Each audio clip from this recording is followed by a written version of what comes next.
देखिए शाम का नज़ारा कितना खूबसूरत है।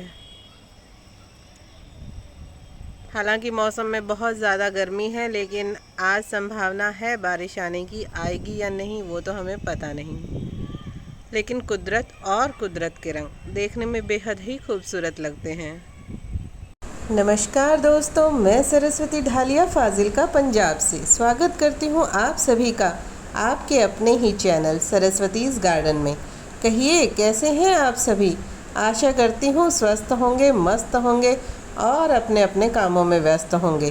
तो आज हम बात करने वाले हैं इस लकी प्लांट जेड प्लांट के बारे में कि जब भी हम कटिंग लगाएं या नर्सरी से पौधा लेकर आएँ तो इसे हम रिपोर्ट कैसे करें। कई बार क्वेरीज आती हैं कि उनका प्लांट रिपोर्ट करने के बाद में उसने अपनी सारी पत्तियां गिरा दी हैं या प्लांट सूख गया है। तो हमें किन सावधानियों को बरतना है कि हमारा प्लांट ऐसे ही स्वस्थ रहे, उसी के बारे में मैं आज आपको बताने वाली हूं। तो चलिए वीडियो को शुरू करते हैं। तो दोस्तों, ये है मेरा वो प्लांट जो मैंने आपके साथ कुछ महीनों पहले कटिंग के द्वारा लगाया था। मैंने आपके साथ वो वीडियो भी शेयर की थी कि इस तरह से लगाएं, जेड प्लांट की कटिंग होगी 100% सफल। तो उसमें मेरी एक भी कटिंग ख़राब नहीं हुई और आपने देखा था कि मैंने बड़ी बड़ी कटिंग्स भी लगाई थी और दो दो पत्तियों वाली कटिंग्स भी लगाई थी। ये कटिंग भी उन्हीं में से एक है जो मैंने बड़ी वाली कटिंग लगाई थी। ये वही है। देखिए इसकी ग्रोथ कितनी ज़्यादा अच्छी हो चुकी है। इसे मैंने आपके सामने ही पॉली बैग में लगाया था। आपने उस वीडियो को बहुत ही ज़्यादा प्यार दिया, उसके लिए आप सभी का बहुत बहुत बहुत धन्यवाद। अगर आपने अभी तक मेरी वो वीडियो नहीं देखी है तो आप चैनल पर जाकर देख सकते हैं। देखिए, इसे मैंने गीली मिट्टी पर रखा हुआ था तो इसकी जड़ें जो हैं वो नीचे तक आ गई हैं। आज मैं इस प्लांट को आपको रिपोर्ट करके दिखाऊंगी कि जेड प्लांट को हम किस प्रकार से रिपोर्ट करें कि उसकी पत्तियां झड़े ना। कईयों की क्वेरीज आती हैं कि जो जो बिगिनर्स होते हैं, खासकर उन्हीं की क्वेरीज होती हैं, क्योंकि उन्हीं के प्लांट्स ज़्यादा ख़राब होते हैं। जेड प्लांट वैसे तो बहुत ही आसानी से चलने वाला प्लांट है, लेकिन फिर भी ये कभी कभी अपनी पत्तियां गिरा देता है। कभी कभी इसकी पत्तियां श्रिंक हो जाती हैं, पीली हो जाती हैं, झड़ने लगती हैं, मुरझा जाता है प्लांट या प्लांट हमारा गलकर ख़राब हो जाता है। तो आज हम उसी के बारे में बात करेंगे कि अपने इस प्लांट को हम किस तरीके से नर्सरी से लाने के बाद रिपोर्ट करें, या हमने कटिंग से लगाया है तो किस प्रकार हम इसे रिपोर्ट करें कि हमारा प्लांट शॉक में ना जाए और अच्छी सी ग्रोथ करे। तो सबसे पहले हम कोई भी गमला ले लेंगे। अगर हो सके तो आप मिट्टी का गमला ही लें, क्योंकि मिट्टी के गमले में प्लांट की ग्रोथ बहुत अच्छी होती है। ये पॉट थोड़ा छोटा है, आप बड़े पॉट का भी प्रयोग कर सकते हैं, क्योंकि जिस प्रकार का मेरे पास ये प्लांट है या जो मैंने ये कटिंग लगाई थी ये काफ़ी बड़ी है, तो इसके हिसाब से बड़ा पॉट ही सही रहेगा।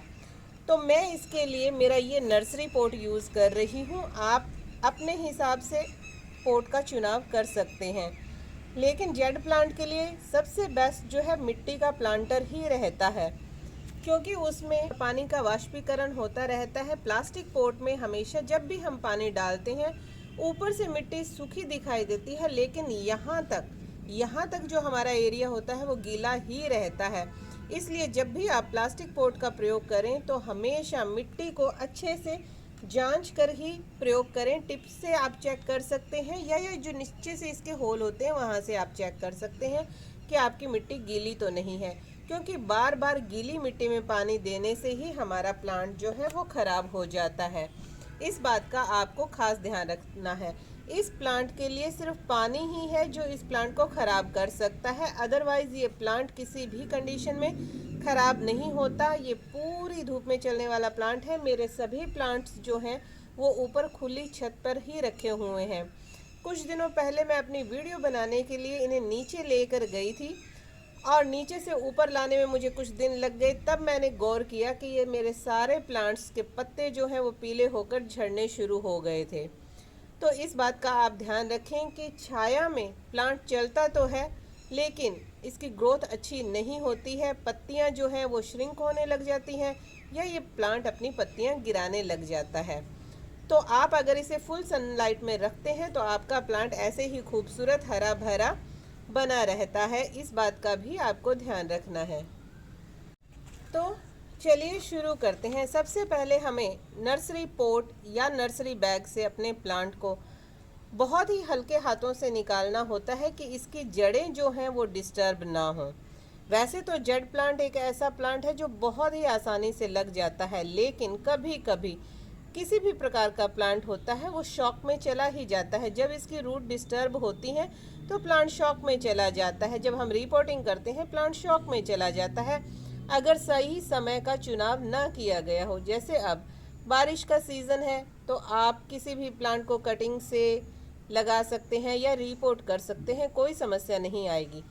लेकिन अगर यही प्लांट आप फुल गर्मियों में, जो अभी हमारी मई जून की गर्मियां गई हैं, उनमें अगर हम लगाते हैं तो प्लांट हमारा शॉक में जाता ही है। इसीलिए आपको मई जून में प्लांट्स को लगाने का थोड़ा सा अवॉइड करना चाहिए। लगाने से मतलब रिपोर्टिंग करने से। आप नर्सरी से कोई भी प्लांट ला सकते हैं, लेकिन ला कर घर पर आप उन्हें ऐसे ही रहने दें। जब आपका बारिश का सीज़न आता है तभी आप उन्हें लगाएं। तो देखिए अब हम इसे बहुत ही हल्के हाथों से, क्योंकि मेरी मिट्टी जो है वो बहुत ही सॉफ्ट और भुरभुरी है, तो ये मिट्टी के साथ नहीं निकलेगा। थोड़ी सी मिट्टी तो इसमें से झड़ेगी ही, पर इसमें कोई भी चिंता करने की मुझे ज़रूरत नहीं है, क्योंकि मेरा प्लांट अच्छे से ग्रो है। देखिए इसकी मिट्टी जो है वो पूरी ढीली हो गई है, क्योंकि मिट्टी बहुत ही ज़्यादा सूखी और भुरभुरी है। आप देख पा रहे होंगे ये बिल्कुल बालुई मिट्टी है, यानी कि सैंडी सॉइल। सैंडी सॉइल के अंदर कटिंग जो है वो बहुत ही आसानी से लगती है। अब मैं इसे कोशिश करती हूँ और ये देखिए इसने अपनी सारी मिट्टी छोड़ दी है, मगर इसमें घबराने की कोई ज़रूरत नहीं है हमें। अब हमने ली है ये मिट्टी, इसमें खाद बिल्कुल पहले से मिक्स है। थोड़ी सी हल्दी मैंने इसमें डाली है। गार्डन सॉइल के साथ साथ मैंने इसमें रेत को भी मिलाया है, क्योंकि जेड प्लांट के लिए रेत जो है वो बहुत ज़रूरी है। जेड प्लांट को वेल्ड्रन मिट्टी ज़्यादा पसंद है। तो अब हम इसमें थोड़ा सा इसे गड्ढा बनाते हुए प्लांट को बस सिंपली हमें ऐसे रख देना है। वैसे तो मैं सोच रही थी कि इस प्लांट की मैं कोई टोपियारी बनाऊंगी, लेकिन अभी मैं इसकी कोई भी टोपियारी नहीं बना रही। अभी मैं इस प्लांट को कोई भी शेप नहीं दे रही। अभी सिर्फ मैं इसे आपको रिपोर्ट करके ही दिखा रही हूँ कि प्लांट की आपको रिपोर्टिंग कैसे करनी है। जड़ें इसमें एक भी डिस्टर्ब नहीं हुई है, एक भी जड़ मेरी नहीं टूटी है, क्योंकि मिट्टी बहुत ही ज़्यादा सॉफ्ट थी, तो जड़ें भी आराम से अपने आप ही निकल गई हैं बिना इनकी टूट फूट हुए। तो आपको भी ऐसे ही करना है कि बस जड़ को डिस्टर्ब नहीं करना। और सिंपली जब आप अपने प्लांट को प्लांटर में लगाते हैं तो इसे ऐसे मिट्टी को बैठाना है, डैप डैप करना है, ताकि इसमें जो भी बबल्स या एरिएशन रहे वो निकल जाए, क्योंकि एरिएशन की वजह से ही इसमें पानी ऊपर खड़ा रहता है, और पानी ऊपर खड़े रहने की वजह से हमारी स्टेम्स गल सकती हैं या इसमें रूट रॉट हो सकता है। इस बात का भी आपको ध्यान रखना है कि जब भी गमले में आप प्लांट को लगाते हैं बहुत ही अच्छे तरीके से आपको मिट्टी को डैप डैप ज़रूर करना है, ताकि उसमें एरिएशन बिल्कुल भी ना रहे। अब जब हमने अपना प्लांट लगा दिया है उसके बाद हमें इसे बहुत ही अच्छे तरीके से पानी दे देना है। पानी पहली बार में हम इतना देंगे कि अच्छे से गमले के ड्रेनेज होल से नीचे से निकल जाए। उसके बाद दोबारा पानी हम इसे तभी देंगे जब इसकी मिट्टी ऊपर से अच्छी तरह सूख जाए। ये प्लांट भी मेरे कटिंग के द्वारा ही लगे हुए प्लांट हैं। जब मैंने वो वीडियो शेयर की थी तभी इन्हीं को मैंने इनमें लगाया था गमलों में, और आप देख सकते हैं इनकी ग्रोथ भी कितनी ज़्यादा अच्छी हो रही है। तो कहने का मतलब है कि जेड प्लांट की छोटी से छोटी कटिंग और बड़ी से बड़ी कटिंग बहुत ही आसानी से चल जाती है। सिर्फ आपको पानी का ध्यान ही रखना है। देखिए धूप में रखने से मल्टीपल ब्रांचेस अपने आप निकल आती हैं। प्लांट एकदम घना घना भरा भरा रहता है, और यही अगर हम इसे छाया में रख दें तो इसके जो ये जो हिस्सा होता है जहाँ से पत्तियाँ निकलती हैं वो काफ़ी दूर दूर और लैगी सा हो जाता है। तो हमेशा जब भी आप इस प्लांट को रखें इसकी लोकेशन का ज़रूर ध्यान रखें। ये प्लांटर तो आपको याद ही होगा, उसी दिन कटिंग मैंने इस प्लांटर में भी लगाई थी, और आप देख पा रहे हैं कि कितनी अच्छी ग्रोथ है।